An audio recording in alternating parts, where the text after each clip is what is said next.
হবে, তোমাকে শহীদ হতে হবে। যেই দিন তুমি শহীদ হবা ওই দিন আমি তোমাকে দেখতে যাব রে ভাই, আমি ওই দিন দেখতে যাব। তোমার শহীদের পরে আমি তোমার নানা জান্নাতুল ফিরদৌস থেকে, জান্নাতের ভিতর থেকে এক গ্লাস হাউজে কাউসারের পানি নিয়ে দাঁড়াবো রে ভাই। ওই এক গ্লাস হাউজে কাউসারের পানি আমি তোমাকে পান করিয়ে দেব। হুসাইন আওয়াজ খানা নিল। হুসাইন আওয়াজটা শুনে নেওয়ার পরে নানা জানের রওজা জিয়ারত হয়ে গেল। বাবা সমস্ত আহলে বাইতকে বলতে আরম্ভ করলো, ও ইবনে আব্বাস ঘোড়ায় চড়ো, ও ইমামে কাসিম ঘোড়ায় চড়ে নাও, ও শেহের বানো ঘোড়ায় চড়ে নাও, ও বোন জাইনাব ঘোড়ায় চড়ে নাও। সবাই ঘোড়ার ওপরে চড়ে নিল। মুসলমান বিরাদার সবাই আগে আগে চলতে আরম্ভ করলো। ইমাম আলী মাকাম পিছনে পিছনে চলতে লাগলো। সবাই 30 কদম আগিয়ে গেছে রে বাবাজি। আমার হুসাইনের ঘোড়ার কদমটা সিরিফ 10 কদম এগিয়েছে। 10 কদম এগিয়ে যাওয়ার পরে আর ঘোড়ার কদম বাবা আগে বাড়ে না, ফট করে দাঁড়িয়ে গেছে। ফট করে আমার ইমামে হোসেন দাঁড়িয়ে গেছে। ঘোড়ারে কেন আগে বাড়িস না?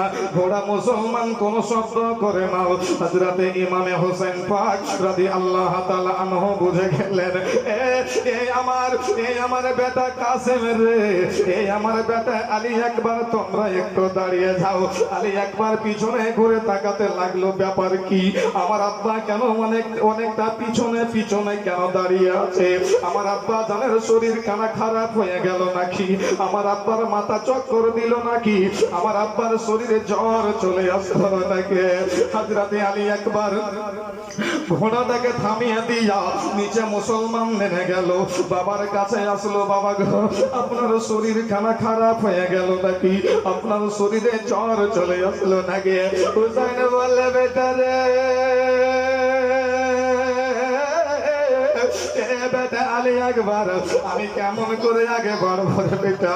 আমি কেমন করে আগে যাব? আমি তো আর মদিনায় আসবো না।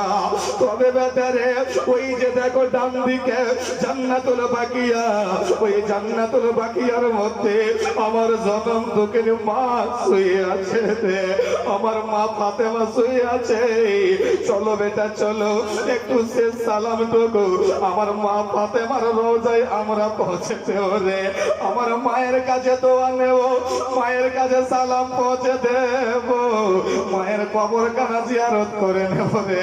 জিয়ারত করে নেওয়ার পরে আল্লাহু আকবার।